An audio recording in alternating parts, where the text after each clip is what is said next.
Thank you very much.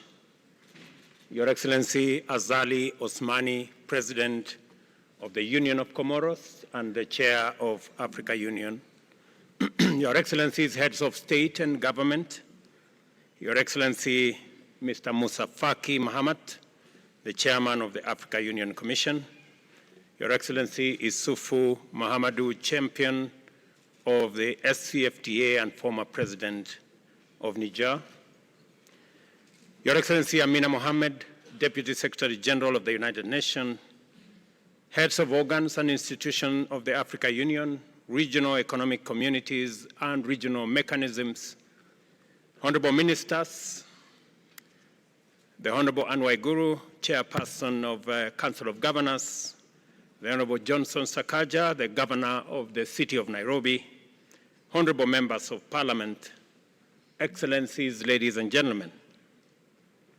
I am greatly honored and delighted and I have a high privilege to have this opportunity to welcome you to the city of Nairobi and to Kenya.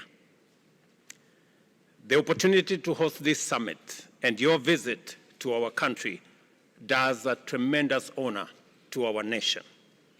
I welcome all of you, Your Excellencies, ministers, and our friends from across the continent and beyond to Kenya.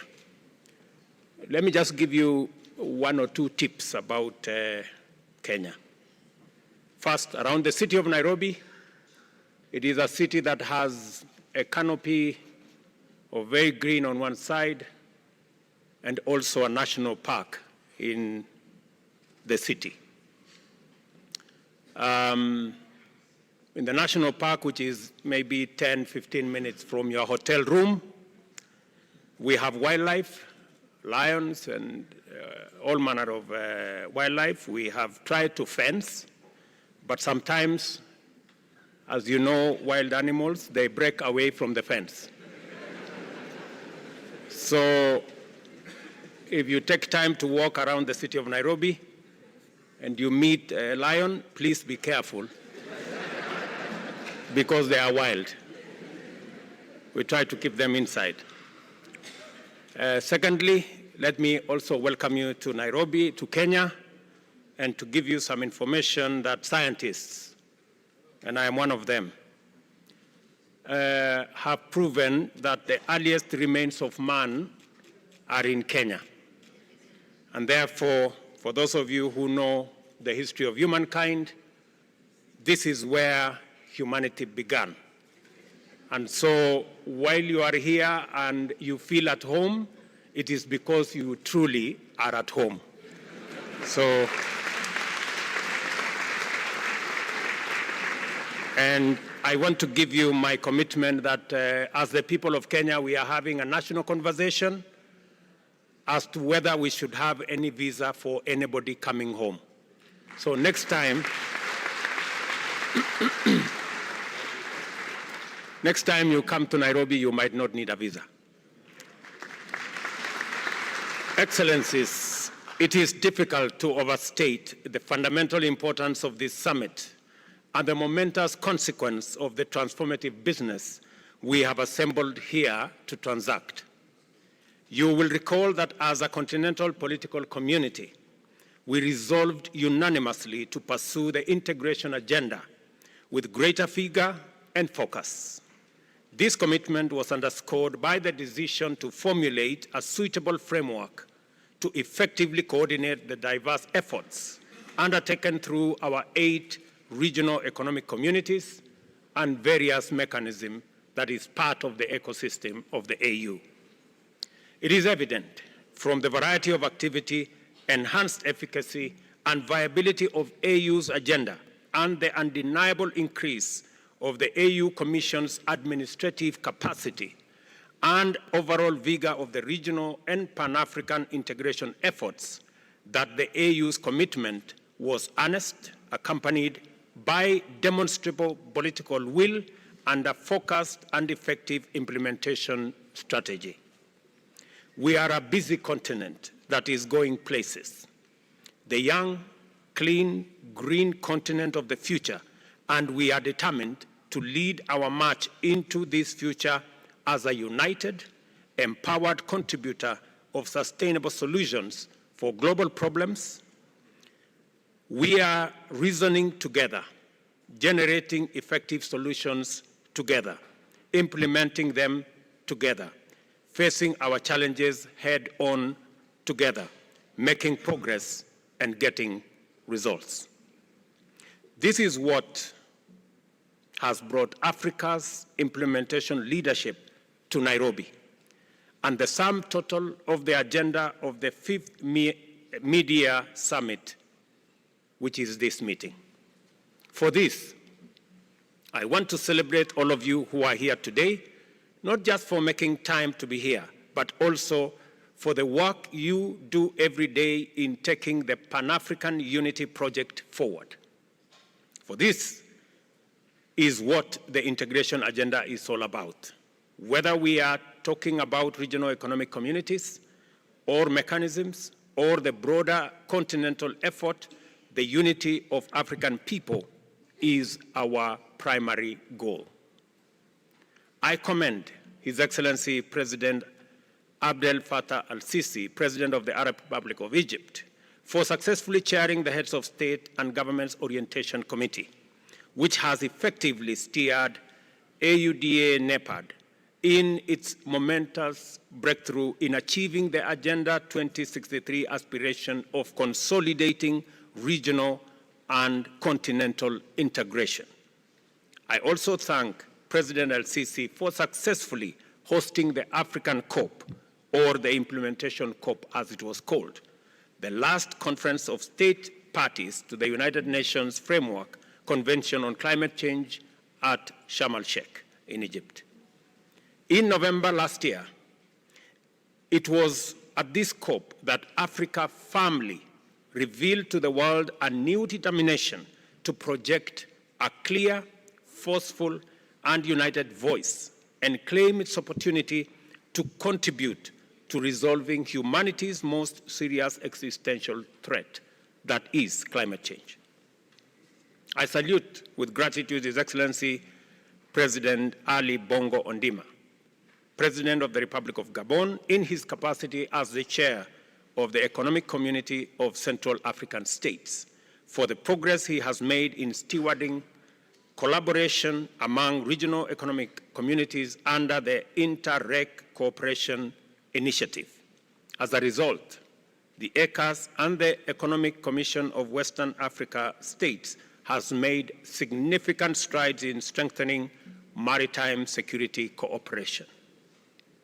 I also appreciate the work being done by His Excellency President Ismail Omar Guelleh, the President of the Republic of Djibouti, who chairs the Intergovernmental Authority on Development, for his able leadership of IGAD's contribution to the progress towards agreement on the cessation of hostilities in Ethiopia, and now the activities that we are all undertaking to ensure that Sudan returns to normalcy and takes up its place as a stable, peaceful country in our continent. Further, I am cognizant of the animated activities and excellent work that has brought much progress in ongoing projects and initiatives being undertaken across many spheres by the Economic Community of West African States under the able leadership of His Excellency President Bola Ahmed Tinubu of the Federal Republic of Nigeria, the Common Market of East Africa and Southern Africa, led by His Excellency Hakainde Hichilema, President of the Republic of Zambia, Southern Africa Development Community, SADC, chaired by His Excellency President Felix Antoine Tshisekedi Tshilombo of the Democratic Republic of Congo, the Community of the Sahel, Saharan states under the stewardship of His Excellency President of Benin, Patrice Talon, the Arab Union of the Maghreb, led by His Excellency Tayeb Pakouche of Tunisia, and the East African Community under His Excellency President Evariste Ndayishimiye of Burundi. I must also recognize and praise the good and excellent work that the AU Commission continues to do under the leadership of its chair, His Excellency Musa Faki Mahamat. This summit has been made possible by the able leadership of his team. These AU-REC success stories establish without any doubt that a lot of great work is being done all over our continent, and that in our time, African leadership is signaling urgency, focus, consistency, and determination to sustainably manage and solve prevailing challenges and develop robust instruments to anticipate and preempt future crises.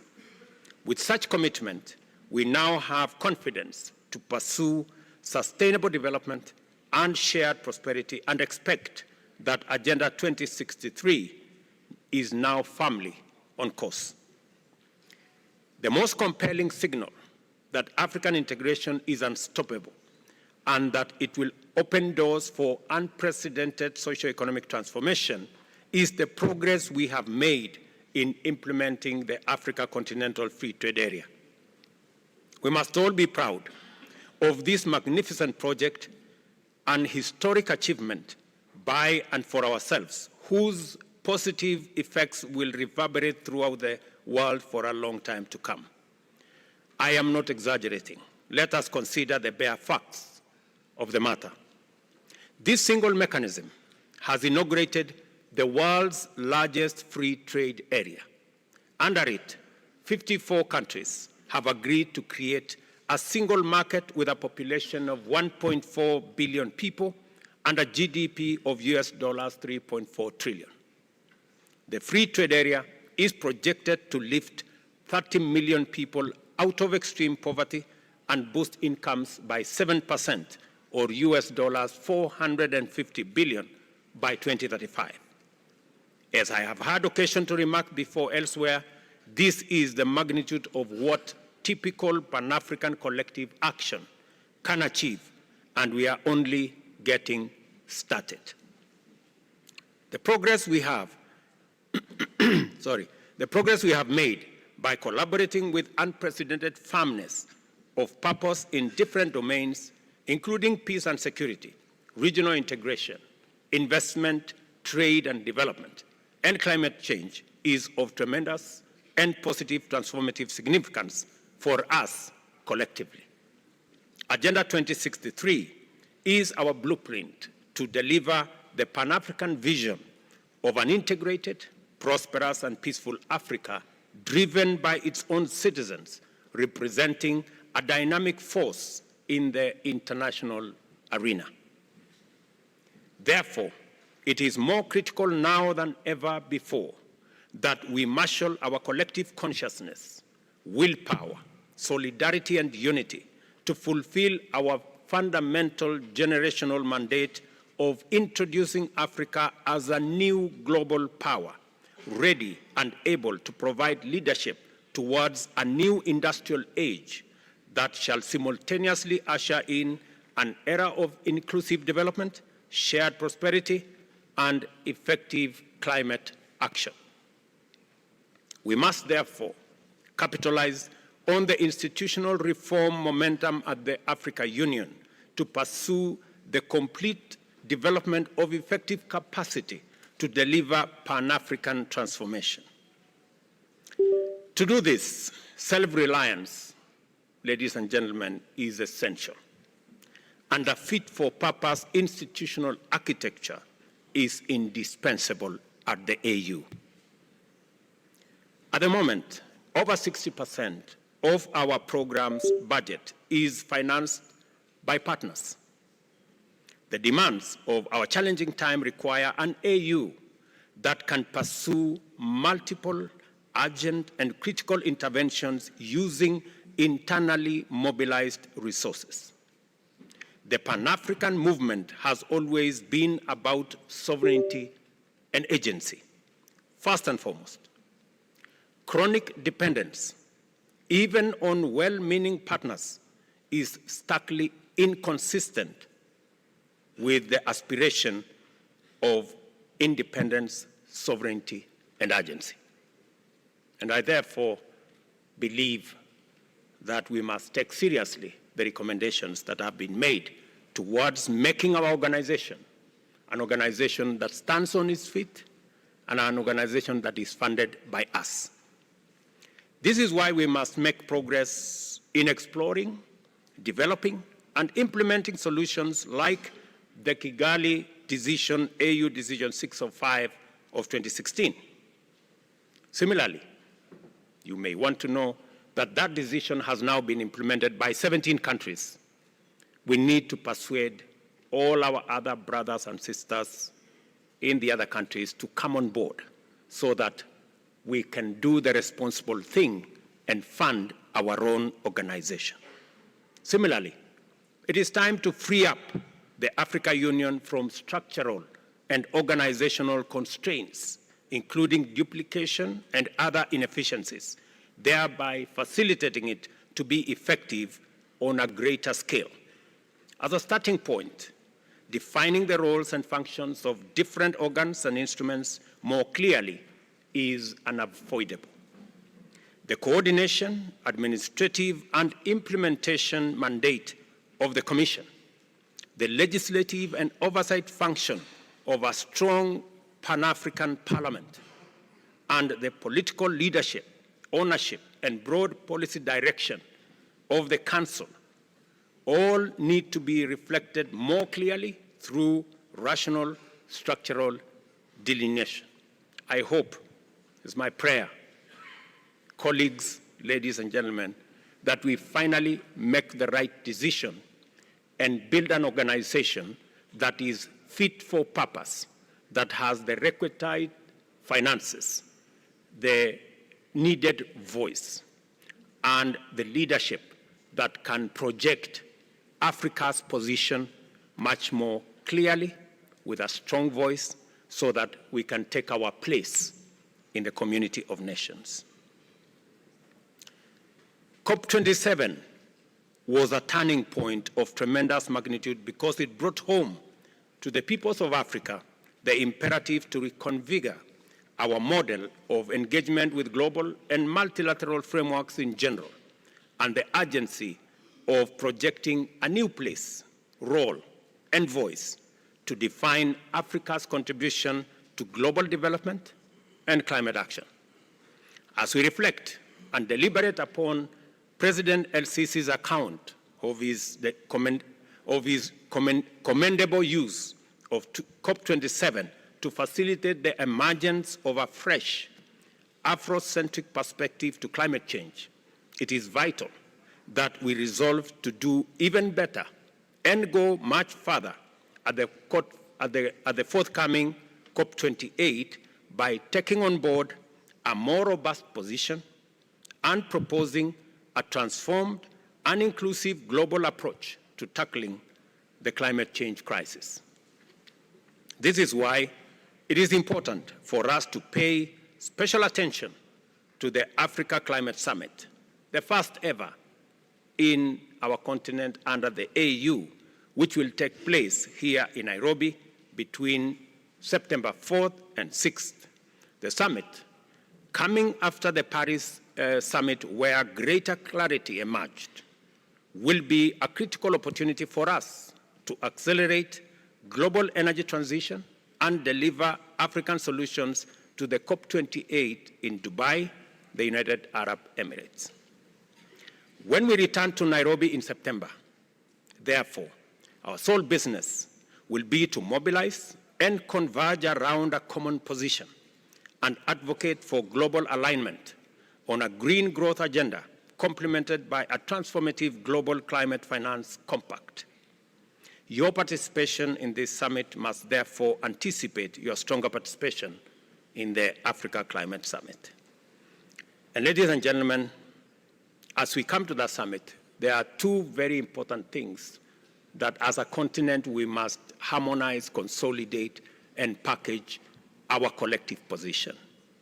We must have a collective position on matters to do with debt and liquidity. We must all agree that it is time for a new financing mechanism. The reform of the multilateral development banks is no longer about if, it is when that is going to happen, so that we can eliminate the current structure that is unfair to the majority of the people in Global South, and especially in our African continent. None other than the UN Secretary General himself has said that our continent pay anywhere up to 8 times more than our brothers and sisters elsewhere do. It is only fair that we have a financing mechanism that treats everybody equally. All of us have read about the animal farm, where there are some that are more equal than others.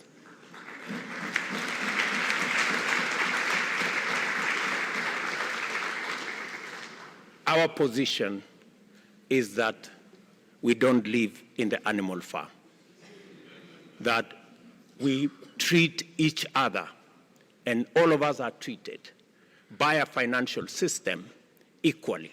And all we are asking, we are not asking for one financial system that favors us. No, we are asking for a financial system that is fair for everybody.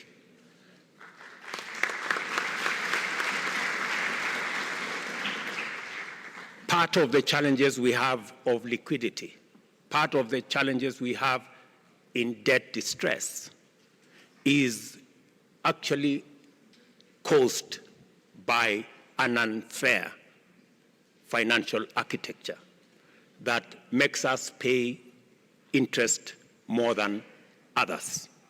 Today, we have a debt stock of $640 billion as Africans, paying close to $70 billion every year. If we had a fair financial architecture that treats everybody fairly and that does not profile Africa as risky, we would be paying less than half what we are paying today in debt repayments. So we are simply asking that we have a conversation, a candid conversation, on having a fairer financial system, and that is why the reform of the multilateral development banks is an urgent necessity. And secondly, that we were left behind in the fossil fuel energy industrial development. God, in his own wisdom, has put Africa at the center. We have climate change as an existential crisis to humanity.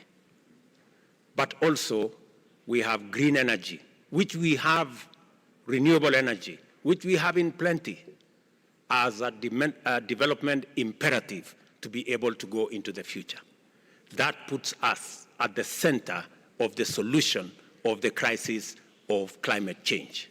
And that is a conversation we want to come and have in Nairobi, because Africa, apart from having the greatest stock of renewable energy, we have other assets, minerals, that we have the largest reserves globally that can be used for green energy development.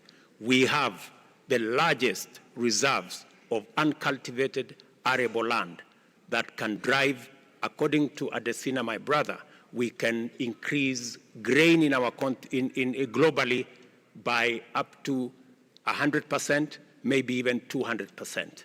We have the youngest population, the youngest global workforce in our continent. Ladies and gentlemen, we have what it takes to provide a solution for both decarbonization, taking the world into green industrialization, and also ensuring that we decarbonize everywhere globally. So those are the two things that we must focus our attention. and be able to position our continent appropriately. And that's why I said earlier, we need a fit-for-purpose organization, and we need to fund the organization ourselves. You all know it is said, he who pays the piper calls the tune.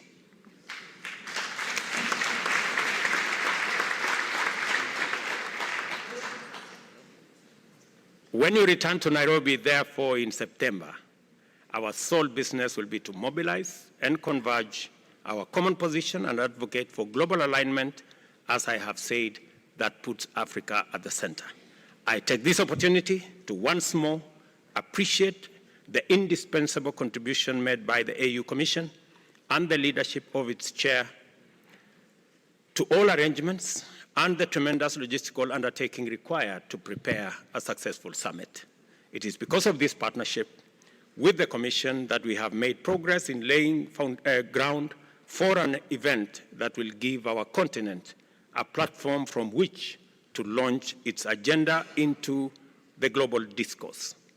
I am confident that the summit will be successful in achieving all its objectives. I wish all of us wonderful deliberations as we receive the various reports. Enjoy your time in Kenya, and God bless you. Thank you very much.